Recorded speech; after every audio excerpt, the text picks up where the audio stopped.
une note et un avis global, même si bien évidemment, hein, on aura l'occasion d'en parler en long, en large et en travers. Et en diagonale, bien évidemment. Et en perpendiculaire et tout, toutes ces conneries. Plus infini et l'au-delà sur 10. Franchement, il n'y a pas une page où tu te dis, non, il y a tout. Il y a la tristesse, il y a le rire, il y a la puissance, il y a le grandiose, tu as le côté, l'aura d'un personnage. Tu te dis, mais tu as l'impression de ressentir du Haki des rois. Tu vois ce que je veux dire? Genre, je suis lecteur et quand Xebec il fait une dinguerie, j'ai l'impression que le Haki des rois, je le prends moi. Je te dis, ah merde, putain, il manque trop de charisme. Qu'est-ce que tu fais? Non, frérot, c'est Oda, ce chapitre-là. Je pense qu'il se fout de notre gueule. Ça fait 6 mois qu'il doit être dessus parce qu'il est incroyable, frérot. Je vais te dire, il est incroyable, mon ref. C'est en fait, une réussite totale. En termes d'émotion, pour moi, le dernier chapitre qui m'a autant rendu fou, c'est lequel? Et là, je sais pas si beaucoup l'auront remarqué, le chapitre Shanks Aramaki, c'était à combien de chapitres? Ah, mais c'était... Non, j'avoue que j'ai oublié. C'était à combien de chapitres, dis-moi? C'était à 3 ans, frérot, non? Oui, mais combien de chapitres? 3 ans. Combien de chapitres? Wow, 100 chapitres beaucoup, frérot, pile. là. 100 chapitres pile. Pile poil. Pile 100, poil. c'était 1055, c'était pas les 1054. De mémoire après, sauf si vraiment Aral m'a rendu fou. Donc maintenant, pour celles et ceux qui ne me croient pas, quand je vous dis qu'Eiichiro-Oda, c'est qu'Eiichiro-Oda nous observe tous, je dis pas moi, je dis la communauté au sens large, quand je vous dis qu'il rit, quand il voit des cheerleaders Aramaki, Yonko, Kaido, Fujitora, Kainu, pourquoi? Pile 100 chapitres après, plus grande humiliation de tous les temps, Aramaki, il te fait une autre humiliation qui est certainement du même niveau, voire un peu plus. Un autre amiral qui se fait exterminer par un mec qui n'est pas pirate. Allez-y, la parole est à vous. 100 chapitres pile. En fait, les gens, tu sais, quand tu leur dis que les rapports de force et tout, quand tu leur parles de ça, ils te disent oui, mais non, mais Shiroda, c'est pas votre pote, bordel. C'est un mangaka qui écrit un manga shonen neketsu. Bien évidemment qu'il rit beaucoup de... Tu sais, en plus, il a dit qu'il lisait beaucoup les théories, qu'il regardait un petit peu les posts et tout, mais il veut juste pas le dire. Mais pour moi, les tier lists et tout, tu vois, les trucs,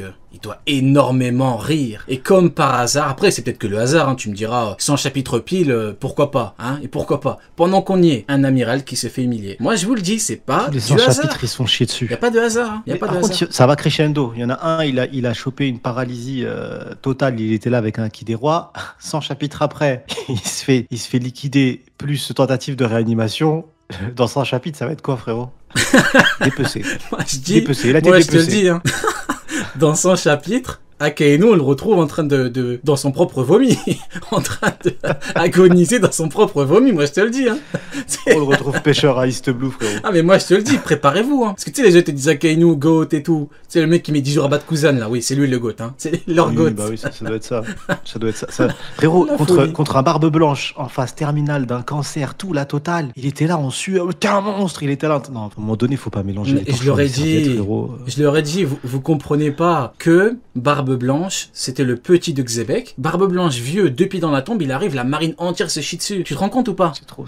La maladie mentale. C'est pas le même game, en fait. Et là, tu le vois. Mais en fait, tu vois, pendant longtemps, on nous a dit, ouais, les amiraux, c'est le sommet du monde et tout. Oda, qu'est-ce qu'il veut te faire comprendre? En te disant qu'un mec qui n'est même pas encore pirate, il chie sur l'amiral facilement. C'est pour te dire que c'est même pas une étape pour les patrons, tu vois pas. C'est rien pour eux. On les a dépassés depuis longtemps. Bien évidemment. Non, les amiraux, ils ont eu leur arc, hein, c'était Marineford et c'est tout. Surtout un, plus que les autres encore. Mais maintenant, ça y est, on passe à une étape supérieure. Exactement. On passe à une étape supérieure. On l'a tout le temps dit. Tout à fait. Donc là, maintenant, on y est, c'est tout. C'est la logique. Exactement. Du coup, bah écoute, je te propose de faire étape par étape. Moi, bon, bah évidemment, comme Sony, il n'y a pas de note. Hein. Il est pas notable, le chapitre. Hein. Pour moi, Attends, juste une question. Je demande à tout le monde. Est-ce que pour toi, c'est le plus grand chapitre de tous les temps? Je demande à tout le monde en même temps, avant de faire étape par étape. Vous inquiétez pas, comme d'habitude. Pour toi? Eh ben, il est dans le top 2. Je serais pas... C'est différent.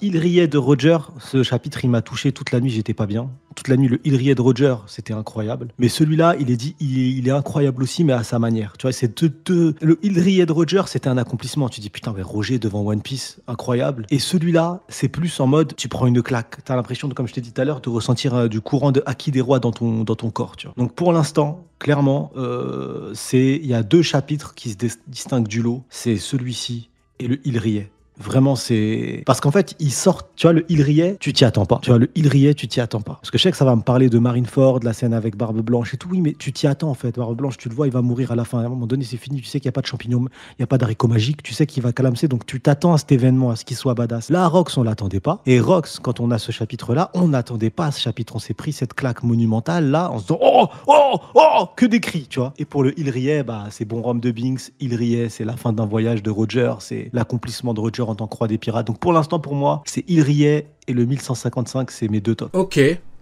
ok, bah j'aime beaucoup ce que tu proposes, je suis plutôt d'accord avec toi. Effectivement, c'est vrai, je le mettrais dans le top 3, parce qu'après faut réfléchir, mais je pense que dans une certaine mesure, je pourrais clairement le mettre en 1. En fait, c'est les émotions, tu vois, c'est Rox Dick Zebek, c'est le plus gros ennemi du roi des pirates, c'est un véritable patron, le papa des Yonko, hein, simplement. En fait, là, tu vois un petit peu son aventure. On remettra à jour le classement quand il y aura God Valley, je pense. Oui, mais en fait, tu sais, j'ai toujours aimé voir les ascensions des plus grands. Tu regardes Roger, le flashback, tu vois l'ascension, c'est... Voilà, mais c'est pas vraiment la même chose, parce que Roger, c'était pas... on l'a pas vu depuis Rayleigh, tu vois pas. Lui, bon, certes, c'est très rapide, parce que c'est un seul chapitre. T'imagines l'ascension du mec, comment il a été introduit?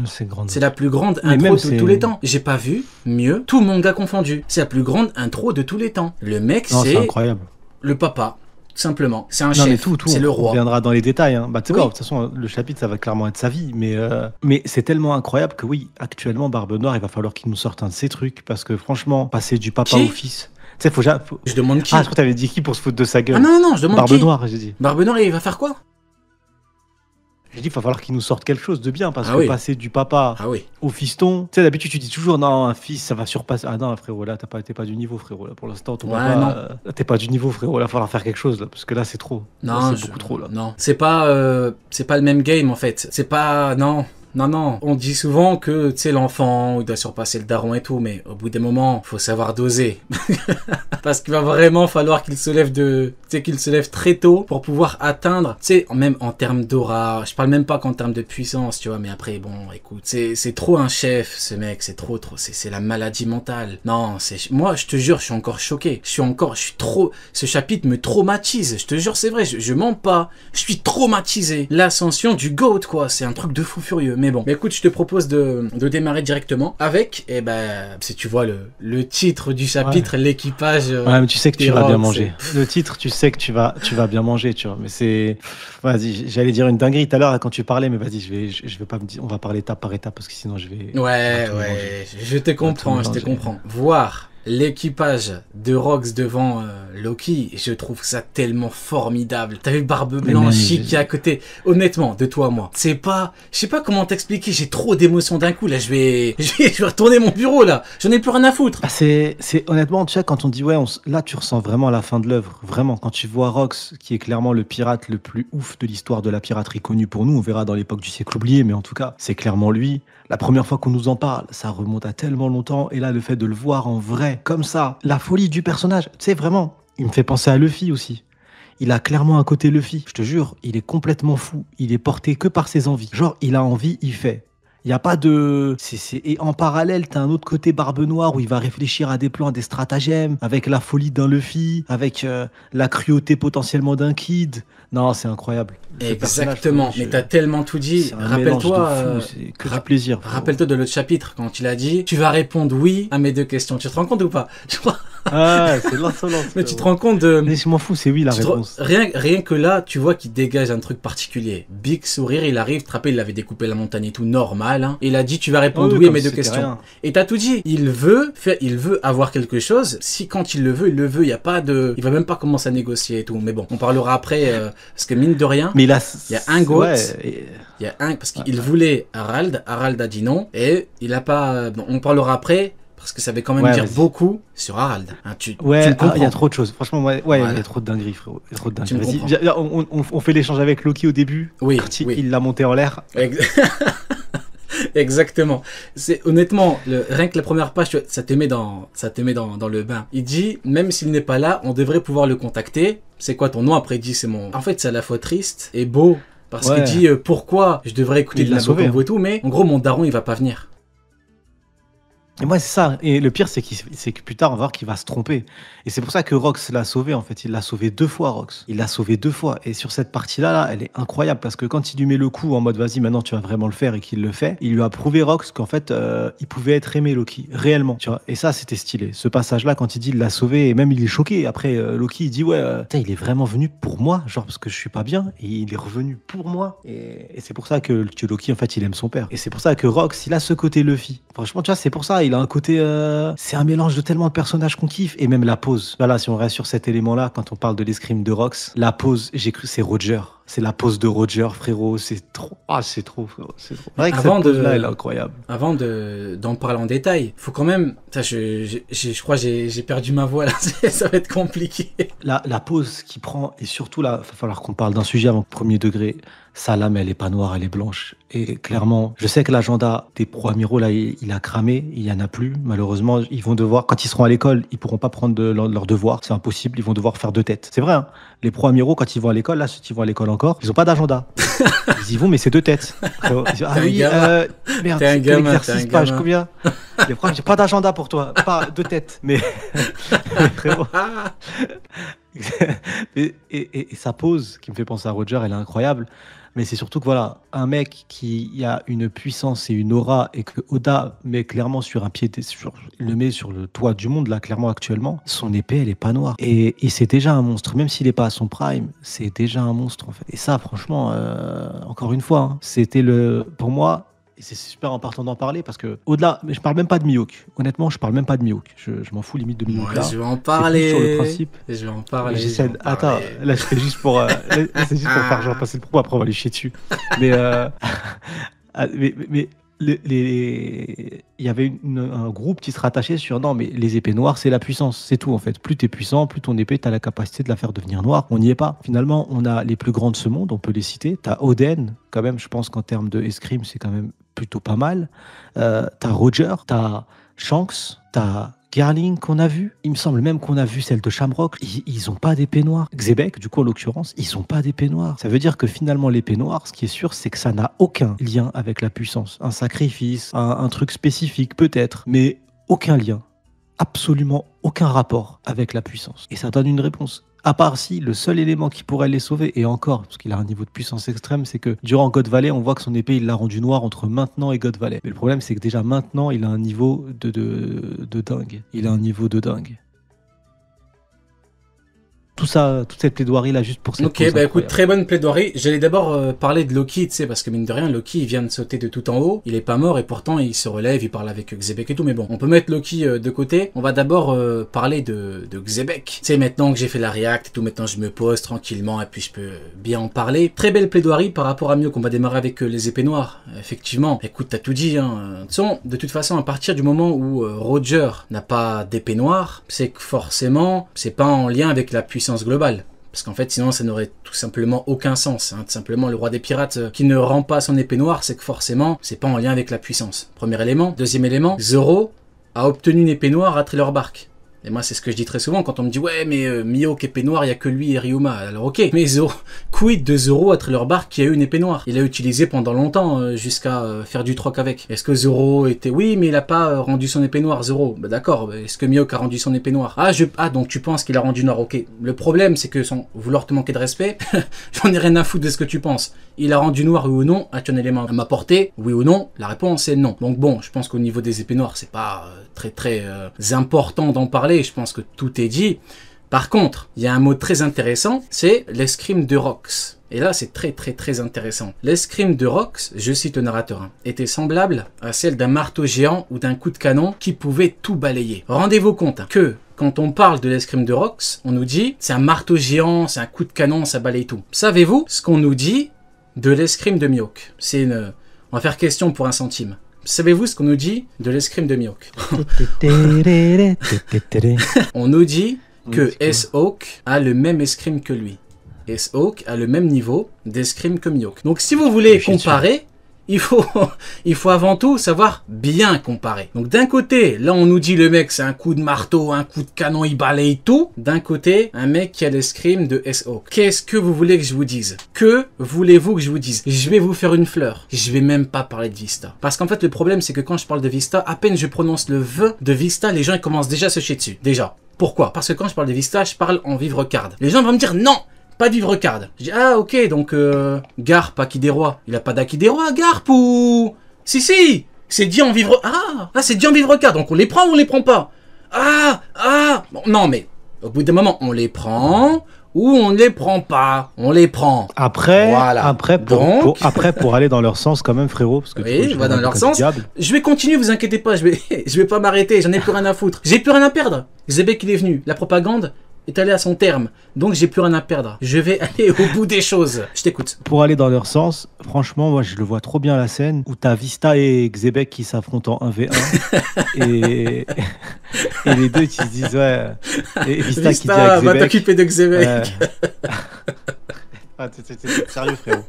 Non, mais le problème, c'est Vista existe. Et ça, oui, c'est tout chaud. à fait. Maintenant, c'est pour ça, en fait j'ai démarré ma plaidoirie, comme tu dis, mon monologue, en disant je vais vous faire une fleur. Et je vais même pas en parler, en fait, c'est trop facile. Tu parles de Vista, les gens vont commencer à se chier dessus. Alors qu'on en a parlé. C'est pas grave. On va dire, allez, tu sais, ils vont nous dire Vista, c'était il y a longtemps. Allez, ok, pendant qu'on y est. Le problème, c'est que S-Hawk, c'était il y a pas longtemps. C'est là que le bas blesse, comme on dit. S-Hawk, Mihawk, même niveau d'escrime. Comment on fait, les mecs? Comment on fait? Ouais, donc l'escrime de Mihawk est supérieur à celui de Shanks, donc Mihawk est plus fort que Shanks. Est-ce que S-Hawk est plus fort que Shanks? Non. Comment on fait? T'es trompé. Les mecs, ils ont pas... Non. À ce niveau-là, écoute, en vrai de vrai, pour moi, c'est plus drôle qu'autre chose. Tu sais, c'est un mot balancé, l'escrime de Rox, mais en fait, le problème, c'est que... Attends, juste un truc. Teach, Teach dans le chat, tu penses... juste, c'est pas pour te vanner, frérot, juste pour comprendre. Tu penses vraiment premier degré, là, que l'échange qu'il y a eu entre Vista et Mihawk, tu peux le retrouver entre Xebec et Vista? Premier degré dans ta tête, là, tu dis la scène, je la vois, je la vis, elle est crédible. Non, mais c'est pour comprendre le Vista, ça change pas. Juste pour comprendre, moi. Il est pas en train de se ridiculiser en direct, là. C'est quoi son nom? Juste pour comprendre son... C'est quoi son nom? C'est Teach. Mais non, Teach. C'est juste pour comprendre. Teach. Je le vannais pas les refs dans le chat. Teach, t'as le mec. Teach, t'imagines, Teach, tu portes le nom de l'enfant de Xebec et tu oses te ridiculiser comme ça en direct. Arrête, s'il te plaît. Du coup, on reprend. Le problème, en fait, c'est que quand on parle d'escrime, j'ai envie de te dire qu'Eshiroda a tout donné. Hein, il a dit que SO qu'il a le même. Voilà, tout simplement. Donc, qu'est-ce que tu veux que je te dise? Ça l'appelle Sneak. J'arrive pas à me concentrer. Ça l'appelle Picht. Pchit, il appelle. Le mec, il l'appelait Stitch. Je suis mort. Au bout d'un moment, tu sais, on dit qu'un mec qui a une épée, c'est un épéiste. D'accord avec moi? Mais donc, un mec qui a un gun, c'est un tireur. C'est un guniste. Voilà, c'est un guniste, c'est un tireur. Quand il était devant Im, il avait pas un gun. Il avait un gun. Donc, Xebec est un tireur ou un épéiste? Dans le chapitre 0, il a un gun, il a un pistolet. Doit-on... Tu connais... Roger. Tu sais, on doit dissocier l'homme de l'artiste. Doit-on dissocier l'épéiste du tireur, frérot? Moi, je sais pas, je demande. Le guniste de l'épéiste. Doit-on... C'est qui le plus fort? Le guniste ou l'épéiste? On voit bien que, en fait, tout ça, au fond, la session van sortie, il aurait pas dû parler de Vista. Ah, ça a commencé par Sneak. Mais en fait, c'est quand que les gens comprendront que l'escrime, c'est une discipline, c'est un art. Tu peux être le plus fort dans une discipline, mais c'est tout. T'es le meilleur dans une discipline. Après, il y a d'autres éléments à prendre en compte. Évidemment que Mihawk, c'est pas... En fait, tu peux pas le comparer avec un Shanks, tu vois, avec un Xebec. Au bout d'un moment, qu'est-ce que tu veux que je te dise, moi? Au bout d'un moment, je pense que... En fait, ça devient de la maladie mentale. Je pense que beaucoup vont énormément en parler, alors que, en fait, c'est drôle mais triste à la fois, parce que tu vois, t'as un chapitre sur Xebec, mais est-ce que tu te rends compte de la folie? C'est sûr, ça va parler exclusivement de Mihawk. Tu te rends compte ou pas? C'est obligatoire. Ouais. C'est sûr. Je m'attends à beaucoup de divertissement. Encore une fois, tu vois, là, Koda était méchant. Quand il a dit que le S-Hawk avait l'escrime de Mihawk, qu'est-ce que tu veux dire de plus? Qu'est-ce que tu veux dire de plus, honnêtement? Tu peux rien dire de plus, c'est terminé. Du coup, il a le même, c'est fini en fait.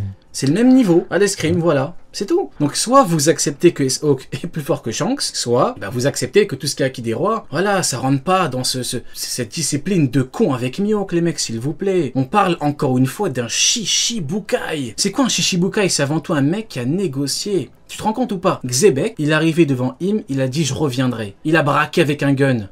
Il a dit je reviendrai. Tu vas me parler de quoi là?